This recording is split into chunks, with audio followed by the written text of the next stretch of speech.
આ તરફ સુરતમાં સ્કૂલ વેન ચાલકની ગંભીર બેદરકારી સામે આવી। સરદાર બ્રિજ પાસે સ્કૂલ વેન રિવર્સમાં ચલાવવા માંડ્યો। વિદ્યાર્થીને ઉતારવાનું ભૂલી જતા વેન રિવર્સમાં ચલાવી વિદ્યાર્થીને ઉતારીને વેન ચાલક ફરી પાછો નીકળી ગયો। આ સમગ્ર ઘટનાનો વિડીયો સોશિયલ મીડિયામાં વાયરલ થઈ રહ્યો છે। જો કોઈ દુર્ઘટના સર્જાય હોત, અકસ્માત સર્જાયો હોત તો શું? સરદાર બ્રિજ પાસેની આ ઘટના છે, જ્યાં વિદ્યાર્થીને ઉતારવાનું આ વાન ચાલક ભૂલી ગયો હતો અને તેના કારણે તે વાન રિવર્સમાં લેવા માંડ્યો।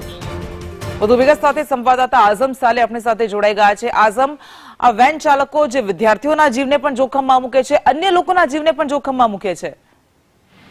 એકદમ તમારી વાત સાચી છે। તમારી સામે છે કે GJ5RG0159 નંબરની આ વેન દેખાઈ રહી છે, જેના અંદર માસૂમ ભૂલકાઓની સવારી પણ દેખાઈ છે। ખૂબ મોટી સંખ્યામાં માસૂમ ભૂલકાઓ દેખાઈ છે, પરંતુ વેન ચાલક જે સંગ્રામપુરા વિસ્તારનો રહેવાસી હોવાના સૂત્રો જણાવી રહ્યા છે, એ પોતાના વેનમાં રહેલા એક બાળકને બ્રિજ પહેલા ઉતરવાનું ભૂલી જતા એને આખો ફેરો પાડવાનો લાંબો પડતો હોવાથી એ શોર્ટકટ અપનાવવા માટે એ રિવર્સમાં આવતો દેખાઈ રહ્યો છે। આ વિડીયો સોશિયલ મીડિયામાં વાયરલ થયો છે।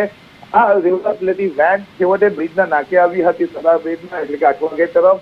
ત્યારબાદ એને બાળકને ઉતાર્યું હતું અને ફરી રવાના થયો હતો। ખરેખર જોવા જાય તો ટ્રાફિકના સમય દરમિયાન આ વેને જીવના જોખમે સવારી કરી હોય અને અન્ય માસૂમ ભૂલકાઓનો જીવ પણ જોખમમાં નાખ્યા હતા। જી બિલકુલ, આભાર આપનો તમામ વિગત માટે।